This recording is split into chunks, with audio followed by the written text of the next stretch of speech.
Assalamualaikum warahmatullahi wabarakatuh. Perkenalkan, nama saya Uli Kastika Permatasari, NIM 20030439. Baiklah, saya akan mempresentasikan hasil kerja saya, yaitu tentang mata perkuliahan Komunikasi Bisnis Digital. Pertemuan 9 dan 10 tentang presentasi bisnis. Presentasi bisnis adalah menyampaikan informasi tentang aktivitas bisnis, pengembangan produk, pengajuan usul atau proyek, perluasan pasar, dan lain sebagainya, yang dilakukan pembicaraan kepada audiens yang hadir dalam forum bisnis. Presentasi dalam bisnis sangat penting dilakukan karena memiliki tujuan yang hendak dicapai. Tujuan presentasi bisnis yaitu menginformasikan pesan-pesan bisnis kepada audiens, menghibur audiens, menyentuh rasa emosi audiens, memotivasi audiens untuk bertindak.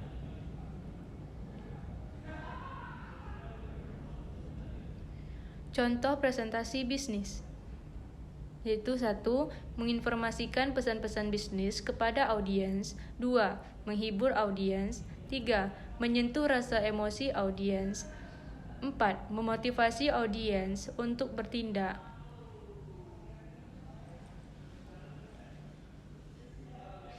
Persiapan presentasi bisnis. Presentasi bisnis harus dilakukan dengan persiapan yang matang agar tujuan presentasi dapat tercapai. Persiapan yang diperlukan untuk presentasi bisnis mencakup beberapa hal, yaitu sebagai berikut. A. Penguasaan terhadap topik atau materi yang akan dipresentasikan. Salah satu syarat penting dalam suatu presentasi adalah penguasaan terhadap materi. Apabila seorang pembicara kurang dapat menguasai materi yang akan dipresentasikan, yang akan menghambat penyampaian pesan terhadap audiens dan akan memberikan citra kurang baik bagi pembicara. B. Penguasaan berbagai alat bantu presentasi. Alat bantu presentasi yang digunakan oleh pembicara menentukan keberhasilan presentasi yang dilakukan. Dengan manfaatkan berbagai alat bantu akan dapat mencapai tujuan presentasi bisnis yang dikehendaki. C. Menganalisis audiens. Seorang pembicara perlu mengenal siapa sebenarnya yang menjadi audiens. Untuk mengenal audiensnya, pembicara perlu melakukan analisis yang berkaitan dengan kepada siapa seseorang itu berbicara.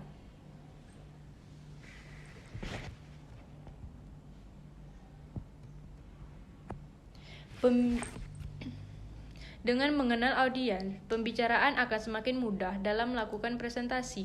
D. Menganalisis berbagai lingkungan lokasi atau tempat untuk presentasi pemahaman terhadap lingkungan atau suasana lokasi. Presentasi bisnis akan memberi kemudahan kepada pembicara dalam mengatur alat bantu presentasi yang sesuai dengan suasana lokasi tersebut. Tips melakukan presentasi bisnis berikut ini adalah atau tipe melakukan presentasi bisnis. Identifikasi audiens. Langkah pertama yang bisa dilakukan adalah mengidentifikasi audiens. Siapakah mereka? Sebab audiens bisa dari kalangan karyawan, manajer, supervisor, atau kepala departemen. Pemahaman audiens dipermudah Anda untuk melakukan presentasi bisnis. Mempersiapkan pokok-pokok pikiran. Kedua, pembicara hendaknya menyiapkan poin-poin penting yang hendak disampaikan. Menulis teks lengkap. Mempersiapkan teks lengkap dapat menambah kepercayaan diri pembicara. Menyiapkan rangkuman. Rangkuman meliputi hal-hal penting yang hendak disampaikan dan dikembangkan pada subjudul. Menulis catatan. Menulis catatan dalam kertas ukuran kartu pos dapat menjadi salah satu persiapan untuk mempermudah presentasi bisnis. Pertemuan 11, yaitu tentang komunikasi interpersonal dan kelompok komunikasi adalah istilah yang begitu populer di saat ini. Media massa, buku kelompok, diskusi atau pelatihan, seminar, dan sebagainya membahas mengenai komunikasi. Manusia modern diberondong oleh pesan-pesan komunikasi dari berbagai jurusan, baik secara terang-terangan ataupun secara halus, baik secara verbal ataupun non-verbal. Komunikasi interpersonal adalah proses pertukaran informasi, ide, pendapat, dan perasaan yang terjadi antara dua orang atau lebih. Contoh komunikasi interpersonal antar pribadi seperti percakapan antara kedua teman, percakapan keluarga, dan percakapan antara 3 orang. Komunikasi interpersonal bisa terjadi di mana saja, ketika kita menonton film, belajar, bekerja. Menurut R. Wayne Page, komunikasi interpersonal atau komunikasi antar pribadi adalah proses komunikasi antara 2 orang atau lebih secara tatap muka. Ini memungkinkan komunikator menyampaikan pesan secara langsung dan komunikan menanggapinya pada saat yang bersamaan. Menurut Effendi, komunikasi interpersonal adalah komunikasi yang terjadi pada 2 orang dan melakukan percakapan. Kontak tersebut bisa tertatap muka atau melalui telepon sehingga menimbulkan timbal balik. Ciri-ciri komunikasi interpersonal yaitu 1. Bahasa yang digunakan bisa formal dan informal. 2. Memakai media tertentu misalkan telepon ponsel dan email. 3. Melakukan 2 orang atau lebih. 4. Bersifat terbuka dan komunikatif. Efektif komunikasi interpersonal yaitu 1. Keterbukaan, 2. Empati, 3. Sikap, 4. Sikap positif, 5. Kesetaraan. Pengertian kelompok. Kelompok adalah sekumpulan orang yang mempunyai tujuan bersama yang berinteraksi satu sama lain untuk mencapai tujuan bersama, mengenal satu sama lain, dan memandang mereka sebagai bagian dari kelompok tersebut. Atau Dedi Mulia 2005, klasifikasi kelompok. 1. Kelompok primer. 2. Kelompok sekunder. Kelompok primer. Kualitas komunikasi dalam kelompok primer bersifat dalam dan meluas. Dalam artinya menembus kepribadian yang tersembunyi atau menyikap unsur-unsur yang tersirat. Meluas artinya hanya sedikit terkendala yang menentukan rentangan dan cara berkomunikasi. Kelompok komunikasi bersifat dangkal atau menembus permukaan luar dari kepribadian kita dan terbatas atau hanya berkaitan dengan hal tertentu saja. Kebanyakan penggunaan komunikasi verbal dan jarang sekali melibatkan komunikasi nonverbal. Dalam kelompok sekunder terdapat pengelompokan anggota yang terorganisir secara sistematis untuk tujuan tertentu. Karena interaksi sosial terjadi secara tidak langsung, berjauhan, dan sifatnya kurang kekeluargaan. Untuk bentuk komunikasi kelompok yaitu 1. Komunikasi kelompok kecil, 2. Komunikasi kelompok besar. Fungsi komunikasi kelompok yaitu 1. Fungsi menjalin hubungan sosial, 2. Fungsi pendidikan, 3. Fungsi persuasi, 4. Fungsi pemecahan masalah dan pembuatan keputusan, 5. Fungsi terapi. Pertemuan 12 negosiasi bisnis dan pertemuan 13 etika dalam komunikasi bisnis. Pengertian etika berasal dari kata Yunani ethos yang mengandung arti yang cukup luas yaitu adat, kebiasaan, akhlak, watak, perasaan, sikap, dan cara berpikir. Etika merupakan suatu pemahaman mengenai tindakan yang benar dan salah. Etika memberikan panduan apakah suatu perilaku tertentu dapat digolongkan perilaku bermoral atau tidak bermoral. Untuk peran etika yaitu etika memberikan dorongan dan mengajak setiap individu guna bersikap yang kritis dan bersikap rasional dalam rangka mengambil keputusan berdasarkan kepada pendapatnya sendiri dan bisa untuk dipertanggungjawabkan secara baik.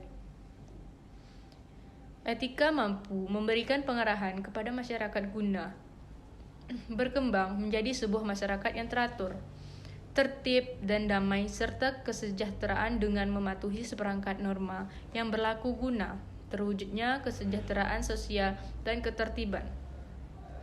Etika dan etis. Istilah-istilah yang berhubungan dengan etika. Etika adalah etik, etis, norma. Etika sebagai ilmu akhlak yang membahas pola-pola aturan tentang nilai-nilai kesusilaan tidak bisa lepas dari istilah etik, etis, dan norma. Tindakan untuk melakukan etika disebut sebagai tindakan etik dan bersifat tentang pelaksanaan etik tersebut sering diberikan istilah dengan menyebutnya bahwa tindakan etik ini bersifat etis. Faktor-faktor yang mempengaruhi perilaku yaitu 1. Tabiat atau pembawaan, 2. Akal pikiran atau rasio, 3. Hati nurani. Faktor-faktor yang mempengaruhi pembentukan etika ditentukan oleh faktor internal dan faktor eksternal, yaitu 1. Faktor internal, yaitu keadaan dari manusia itu sendiri, meliputi kognitif, permasalahan ajaran agama atau kecerdasan, latar belakang efektif atau motivasi, minat, sikap, konsep diri, dan kemandirian. 2. Faktor eksternal, keadaan yang berasal dari luar dari manusia yang meliputi pendidikan di lingkungan keluarga, pendidikan, sekolah, dan lingkungan masyarakat. Salah satu aspek yang turut memberikan saham dalam terbentuknya sikap dan perilaku manusia adalah faktor lingkungan. Secara umum, etika digolongkan menjadi 2, yaitu etika umum yang mampu isi tentang prinsip dan moral dasar, serta etika khusus atau etika terapan yang keberlakuannya khusus. Sedangkan etika khusus digolongkan menjadi etika individual dan sosial. Mengenai etika sosial digolongkan lagi menjadi beberapa golongan, yaitu adalah etika keluarga, etika politik, etika profesi, etika lingkungan hidup, dan sikap kepada sesama dan kritik ideologi. Contoh penerapan dari etika bisnis. 1. Menyebutkan nama klien dengan baik. 2. Hadir tepat waktu saat janji temu. 3. Berdiri saat berkenalan. 4. Tidak segan mengucapkan terima kasih. 5. Membayar tagihan rapat. Manfaatnya etika dalam bisnis. Dengan memiliki sebuah etika, tentu saja klien merasa lebih dihargai dan tentu saja mampu memberikan gambaran kualitas perusahaan pada klien. Selain itu, jaminan adanya kerjasama yang baik terjalin dengan pribadi yang memiliki kualitas diri juga etika. Untuk pertemuan 14 dan 15, yaitu teknologi digital dalam komunikasi. Menurut salah satu lembaga penelitian di US, The Advisor Council for Applied Research and Development, teknologi informasi sebagai suatu disiplin ilmu sains, teknologi dan rekayasa, engineering, dan teknik manajemen yang digunakan dalam menangani dan memproses informasi. Bagaimana aplikasinya? Komputer dan reaksinya dengan manusia dan mesin, serta asosiasinya dengan kondisi sosial, ekonomi, dan budaya. Teknologi informasi atau TI adalah suatu produk yang tak terwujud. Dalam praktek komunikasi bisnis diperlukan sarana yang dapat menunjang proses komunikasi itu. Teknologi informasi dan komunikasi yang semakin hari semakin berkembang dapat dimanfaatkan dalam praktek komunikasi bisnis. Internet adalah jaringan komputer yang tersusun oleh ribuan bahkan jutaan komputer. Teknologi digital adalah suatu alat yang tidak lagi menggunakan tenaga manusia secara manual, tetapi lebih pada sistem pengoperasian otomatis dengan sistem komputerisasi atau format yang dapat terbaca oleh komputer. Situs jejaring sosial seperti Facebook, Twitter, WordPress, Blogger, MySpace. Pelaksanaan teknologi informasi dalam komunikasi bisnis yaitu 1. Otomasi kantor, 2. Berbagai informasi dengan karyawan, 3. Bertukar informasi, 4.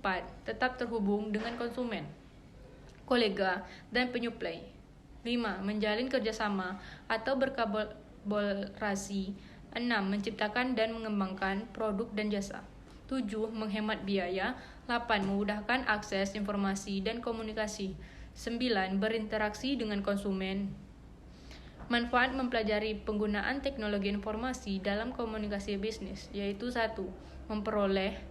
Mengenal serta mengerti definisi teknologi informasi. 2. Mengenal serta mengerti fungsi teknologi informasi dalam komunikasi bisnis. 3. Mengenal serta mengerti alasan penggunaan teknologi informasi dalam komunikasi bisnis. 4.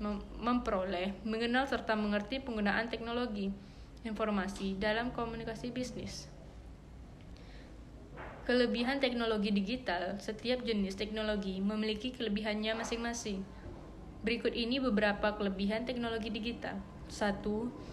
Data yang terkirim dari satu tempat ke tempat lain tidak terpengaruh cuaca buruk dan noise karena data yang tertransmisikan dalam bentuk sinyal digital. 2. Berbagai tipe sistem komunikasi tersedia dan dapat terpakai. 3. Biaya perawatan lebih rendah karena lebih praktis dan stabil. Kekurangan teknologi digital. Selain memiliki keunggulan, setiap jenis teknologi memiliki efek samping yang timbul. Berikut ini beberapa kekurangan teknologi digital. 1. Kesalahan yang mungkin terjadi pada saat mengubah sinyal analog ke digital.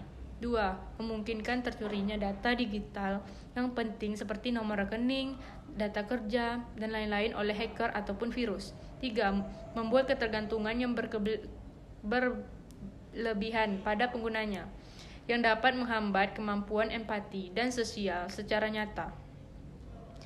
Baiklah, inilah hasil kerja saya. Jika ada kesalahan, mohon dimaafkan. Wassalamualaikum warahmatullahi wabarakatuh.